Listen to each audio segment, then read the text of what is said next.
Hello friends, welcome back to my channel. అందరూ friends అందరం టూర్కి వెళ్ళాలి వెళ్ళాలి అనుకుంటాం. సంవత్సరాలు ప్లాన్లు గీస్తానే ఉంటాం అనుకోండి. కానీ లాస్ట్కి అది సక్సెస్ఫుల్ అవుతుందా లేదా కూడా గ్యారంటీ ఉండదు. మాది మాత్రం ఏదో అలా సక్సెస్ఫుల్ అయ్యి హైదరాబాద్కి అయితే వెళ్ళిపోయామన్నమాట. నేను ఎప్పుడో 9th క్లాస్లో వెళ్ళాను. దాని తర్వాత మళ్ళీ ఇప్పుడే వెళ్ళడం అనమాట. అలా హైదరాబాద్లో ఎక్స్ప్లోర్ చేద్దామని పాలపెట్ట సైక్లింగ్ పార్క్ అయితే వెళ్ళిపోయాం. సైక్లింగ్ పార్క్ అంటే ఏదో అనుకోపాకండి, అక్కడ సైకిల్స్ ఉంటాయి, మొత్తం పార్కే ఉంటుంది. నడుచుకుంటూ వెళ్ళంకంటే మొత్తం సైకిల్లో రోమ్ చేస్తూ బయట సినారియోస్ అన్నీ చూసుకుంటూ ఉండడమే. అయితే మాత్రం చాలా అంటే చాలా బాగుండింది. సైక్లింగ్తో ఎప్పుడో చిన్నప్పుడు దొక్కిందే సైకిల్. దాని తర్వాత ఇప్పటి వరకు ఎప్పుడు ట్రై చేసిందిలే. పార్క్లోకి వెళ్ళాలంటే బైక్స్, కార్స్ అవన్నీ అలో ఉండవు అనమాట. అందుకని సైకిల్ ఒక్కటే ఉంటుంది కదా, అది కూడా రెంటలే. వాళ్ళకు 50 రూపీస్ ఇచ్చామంటే వాళ్ళే సైకిల్ ఇస్తారనమాట మనకి. మొత్తం పార్క్ మొత్తం సైక్లింగ్ చేసుకుంటూ తిరగచ్చు. హైదరాబాద్ అంటే గుర్తొచ్చేది అందరికీ చార్మినార్, గోల్కొండ అవే తిరుగుతూ ఉంటారు. రిమైనింగ్ ప్లేసెస్ కూడా తిరుగుతూ ఉండాలి కదా అని కొత్తగా ఉంటుంది. కానీ పాలపెట్ట పార్క్ అయితే వచ్చేసాం అనమాట. మేమైతే ఎప్పుడూ అదేం తిరుగుతామని ఇలా వచ్చాం సరదాగా.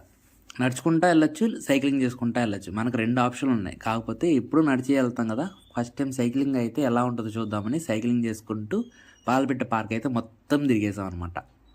ఆఫ్టర్నూన్ వరకు మొత్తం అది తిరిగేసి చౌమహాలాల్ ప్యాలెస్కి అయితే వెళ్ళిపోయాం. ఏంటి ఈడు కొత్త కొత్త పేర్లు చెప్తున్నాడు, కొత్త కొత్త ప్లేసెస్ చెప్తున్నాడా అనుకుంటున్నారా? ఇలాంటి ప్లేసెస్ తిరిగితేనే కదండి అసలు హైదరాబాద్లో ఏమున్నాయో ముందు తెలుస్తూ ఉంటాయి మీకు. ఎప్పుడు హైదరాబాద్లో చార్మినార్, గోల్కొండ అవన్నీ తిరిగితే ఏముంటుంది, కొత్త కొత్తవి చూస్తూ ఉండాలన్నమాట. హైదరాబాద్లో మోస్ట్ ఫేమస్ ప్యాలెస్ ఇదైతే. ఈ ప్యాలెస్ ఆల్మోస్ట్ ఎప్పుడు 1750లో అలా కన్స్ట్రక్షన్ చేశారనమాట.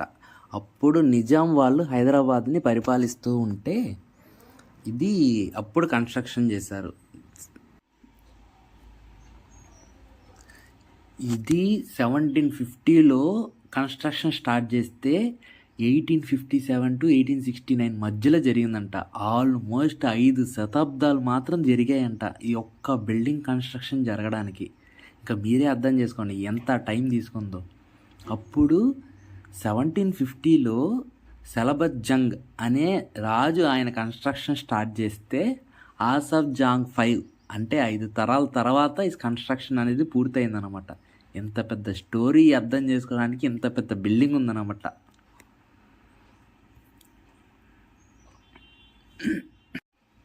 కానీ ఓల్డ్ కన్స్ట్రక్షన్సే అబ్బా, ఇప్పటికీ చిక్కు చెదరలేదనమాట. లోపల అయితే ఎంత బ్యూటిఫుల్గా ఉందంటే ఆసమ్, అంతే. చాలా అంటే చాలా బాగుంది లోపల. ఒకప్పుడు రాజులు ఇంత పెద్ద పెద్ద బిల్డింగ్స్లో ఉన్నారనమాట. ఇప్పుడు ఇంత పెద్ద బిల్డింగ్ కట్టాలంటే మినిమం కోట్లు కావాల్సి వస్తుంది.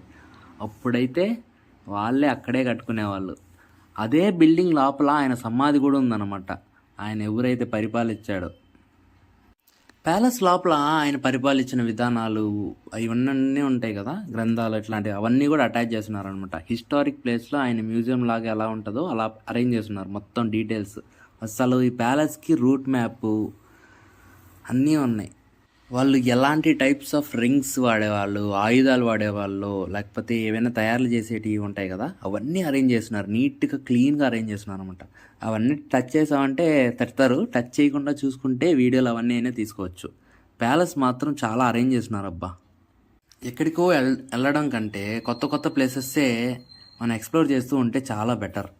అక్కడున్న ఫోటో ఫ్రేమ్స్ అన్నీ పెయింటెడే అనమాట. ఇప్పుడు కాబట్టి ఇవి స్టిక్కర్లు వేసి అతికిస్తూ ఉంటారు అనుకోండి. కాకపోతే అక్కడ ఓల్డ్వి కొన్ని పెయింటింగ్స్ కూడా అరేంజ్ చేస్తున్నారు.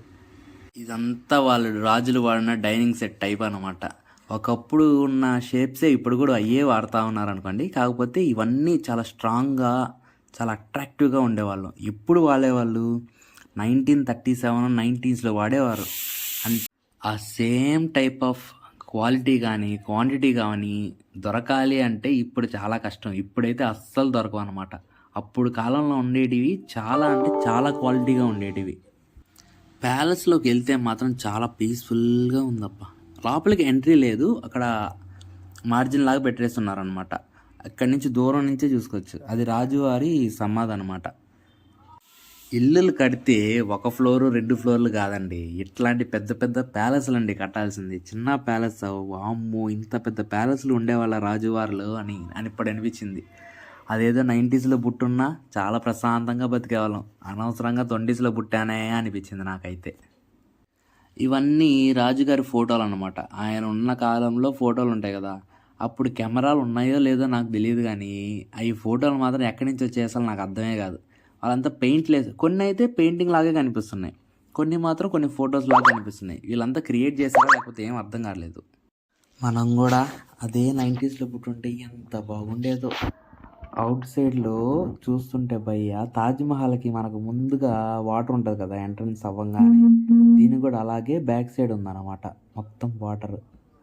జలకాలాటలలో అలా ఉండేది అనుకుంటా నాకు తెలిసి రాజు వార్లు వాళ్ళంతా ఉండేటప్పుడు.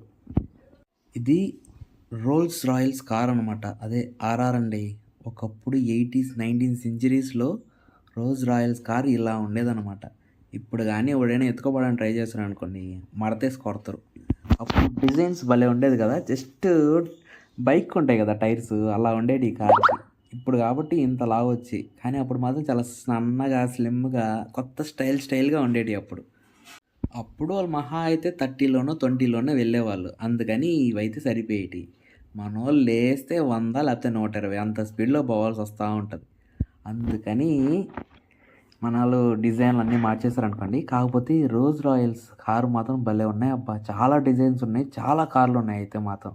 అంబాసిడరు కొన్ని అయితే అంబాసిడర్ కూడా ఉన్నాయి లోపల, అవి కూడా వాడేవాళ్ళ అనిపించింది. ఒకప్పుడు కార్ మోడల్స్ చాలా బాగుండేటివి ఇప్పుడు పోల్చుకుంటే. ఒకప్పుడు డిజైన్లు మాత్రం మొత్తం ఓపెన్లో ఉండేటివి, చాలా అంటే చాలా బాగున్నాయి చూస్తూ ఉంటే. ఇంక అక్కడి నుంచి నడుచుకుంటా లోపల ఇన్సైడ్ వస్తే మనకంతా రెస్టారెంట్స్లో మనకు బయట కూర్చోడానికి ఉంటుంది కదా సీటింగ్, అలా అరేంజ్ చేస్తున్నారు అనమాట. ఈ డీటెయిల్స్ వాళ్ళందరూ యూజ్ చేస్తుంటారు కదా, సోఫాలు మంచాలు అవన్నీ, dressing tables dining tables mirrors అలా అనమాట. అవంతా అరేంజ్ చేస్తున్నారు. మొత్తం టచ్ అయ్యి do not touch. Old style wood works మాత్రం చాలా డిజైన్స్ ఉన్నాయి అబ్బా. ఈ డిజైన్స్ చూస్తేనే మైండ్ పోతుందన్నమాట. ఒకప్పుడు డిజైన్స్ ఎలా ఉండేవి, ఇప్పుడు డిజైన్స్ ఎలా ఉండేవి అనమాట. ఇవి రాజావారి షూస్ అంటారు కదా, ఆయన షూస్ యూస్ చేసేటప్పుడు ఇప్పటికీ అవన్నీ ఎలా అరేంజ్ చేస్తున్నారు, ఎక్కడ దొరికాయో వీళ్ళకి అసలు అర్థమే కాదు. షూస్ హెల్మెట్ 1911లో అంటే ఆల్మోస్ట్ ఒక 200 years 100 years బ్యాక్ అనమాట. అంటే జస్ట్ ఒక 100 years ముందు పుట్టుంటేనే రాజా వాళ్ళు వీళ్ళందరినీ చూసుంటామని అనిపించింది.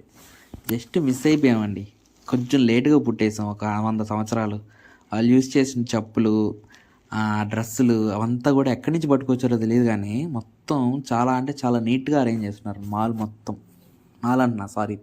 ప్యాలెస్ మొత్తం. వాళ్ళంతా మ్యాక్సిమం లాల్చా పైజామాలు అవే యూజ్ చేసేవాళ్ళు. మనం కాబట్టి షర్టు ప్యాంట్లు అవన్నీ యూజ్ చేస్తూ ఉంటాం. వాళ్ళలాగా మనం మారాలంటే కుక్కలు అనుకుంటాయి అన్నమాట ఇప్పుడైతే. కానీ ఇప్పటికి ఉన్న స్టైల్ కంటే ఓల్డ్లో ఉన్న స్టైల్ చాలా బాగుందన్నమాట. చాలా డిజైన్స్, కొత్త చెప్పుల్లో కూడా డిజైన్స్ చూస్తున్నానండి. మనమైతే నార్మల్గా అనిపించేటి అవి చూడండి, హీల్సే. ఆ టైంలోనే హీల్స్ ఉన్నాయంటే ఇంకా అర్థం చేసుకోండి ఇప్పుడు ఆ హీల్స్ ఎక్కడి నుంచి వచ్చాయి అనేది. చిన్నపిల్లల డ్రెస్సులు, చిన్న బూట్లు, పెద్ద అందరి డ్రెస్సులు భలే అనిపించింది అనమాట. లోపల ఇలాంటి ఎక్కడి నుంచి పట్టుకొచ్చారా అనిపించింది. కానీ ప్యాలెస్ ఎక్స్ప్లోరేషన్ మాత్రం చాలా బాగుంది అప్పుడు. ఎన్ని కావాలంటే అన్ని ప్యాలెస్లు, ఎన్ని కావాలంటే ఎన్ని ప్లేసెస్. హైదరాబాద్లో కూడా ఇన్ని ప్లేసెస్ ఉన్నాయని అప్పుడే అర్థమైందనమాట. మీరు ఎప్పుడైనా వెళ్ళాలి అనుకుంటే ఈ ప్లేస్ అయితే మిస్ అవ్వకండి.